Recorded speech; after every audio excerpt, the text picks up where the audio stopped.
the game itself, it felt like it was going to be one of those 70s style Super Bowl blowouts. It really just seemed like Michigan was going to run away with it early. And the next thing you know, Washington's hanging around. And then, the final score is misleading because it didn't get out of hand until Washington had plenty of chances to make it interesting, plenty of chances to maybe even tie it up. Once it went to 27-13, that was it for me. It just felt like Washington wasn't going to be able to move the ball down the field with enough urgency to score twice. But it was close, and it was exciting until the moment midway through the fourth quarter when it wasn't. But you never felt like, Mike, that Michigan was going to lose that game. Even if they went for it on fourth down, that's where it could have gotten out of hand. They went for it on fourth down, didn't get that, and then Washington goes down and scores and makes it a one-score game and a close game. But I always felt like Michigan was going to win that game. And as a person who didn't have a horse in the race, I didn't find that game all that exciting. I thought the semifinal games were much more exciting down to the finish. And this one just didn't go down to the finish because it did get out of hand late. And I saw Matthew Berry, tweeted that, probably the real Final Four was Georgia, Alabama, and Michigan, and who was the other one he had?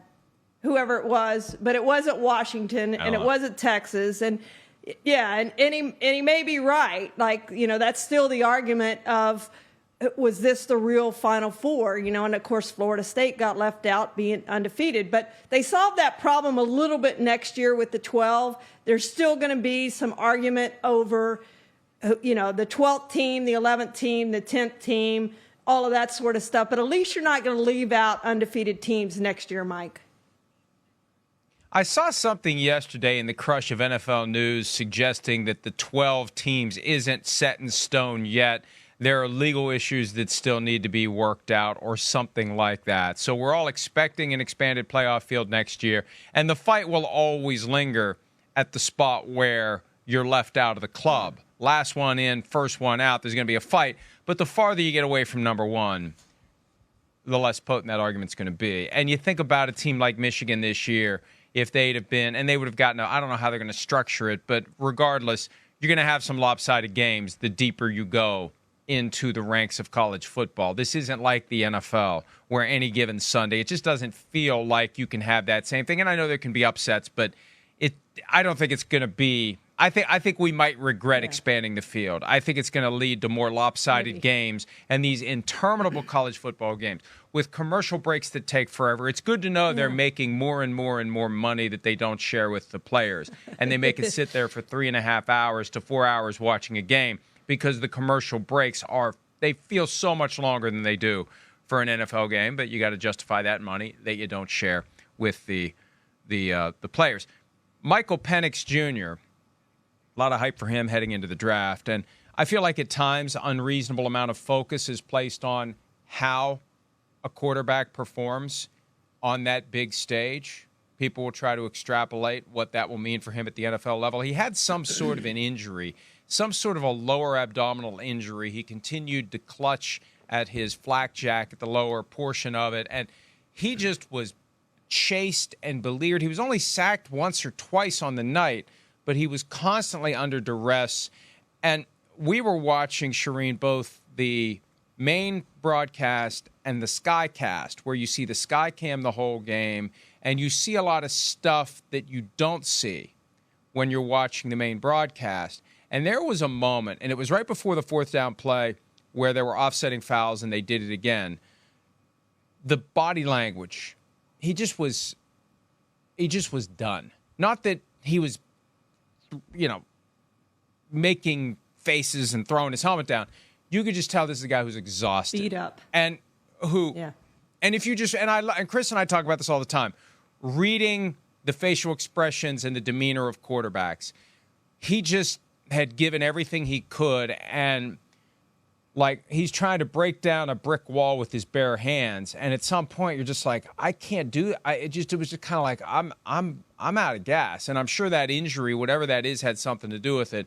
But when you see that, it's like, Yeah, they're not gonna pull a rabbit out of the hat on this one. It's just a matter of time. And I felt bad for him on the final drive. I know you don't take him out of the game when it's 34-13. He's going to want to finish it till the end. But it was getting to the point where it's like, this guy's got an NFL future. Let's not leave him in there to get injured now and have something that's going to affect his draft stock. It just felt like it had gotten to the point where somebody should have thrown the towel and pulled him out or just run the ball. Don't quit trying to throw. Just concede. You're not going to score 21 points in 3 minutes. Just concede this one. I know there's pride that comes into play and there's stubbornness and you never give up, and who knows what can happen. We knew what was going to happen. I was starting to, and I rarely feel that way watching a college game. I was starting to think, this is probably not good for this kid to still be in here at this point. Yeah, because he does have an NFL future, Mike. And you're right, Washington wasn't going to come back late in that game. It just didn't have that feel to it ever. And, I read, it's funny how we have these knee-jerk reactions, because I read on Twitter this morning, well, if Texas had come back and beaten Washington last week, Michael Penix's draft stock would have been much higher. I mean, come on, it's one game. He still passed for 255 yards. I know he threw the 2 interceptions and he was off on a couple of passes that he had wide open receivers on.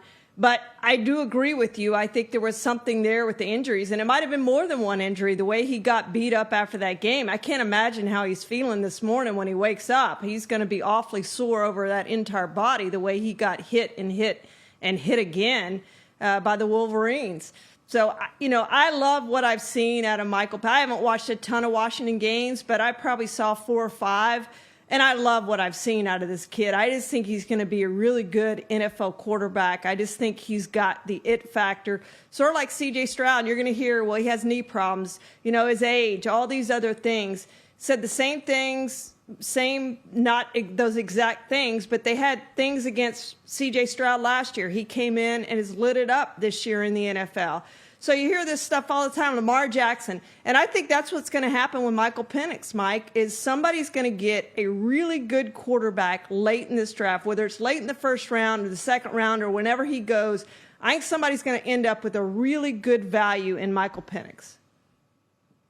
One of the things I noticed when he was under duress, he was getting the ball out faster than maybe it should have gone out, and he overthrew guys a couple of times. You got to know when to take a little something off of it to hit that open receiver, and it's harder to do the more that you feel like you are constantly, repeatedly under pressure. And that doesn't mean he won't develop the ability to do that. So much of it is where you go, how good your teammates are, how good the coaching staff is, how good the organization is. That's why I'm always a firm proponent of especially the guys who know they're going to be taken high. Quarterbacks who are going to be taken high. Where you go to start your career could be the thing that decides everything about it. Look, Trey Lance lost on the depth chart in Dallas now. 3rd overall pick less than 3 years ago. It's just crazy how it can all fall apart quickly. But Penix, there's plenty of good. Like with all these guys, you don't know until they get there. Until you put them out on the field with other NFL caliber talent in games that count, you don't know whether or not they're going to have something that makes us say, this guy's a keeper, or, okay, this guy's a backup, an emergency option. He's exhausted. What we're going to see from him by way of greatness, because it all just kind of washes out when you're out there with NFL caliber defenses and NFL caliber teammates on offense. Hi, it's Mike Florio. Thanks for watching PFT on YouTube. Hit subscribe for the latest news and analysis from Pro Football Talk.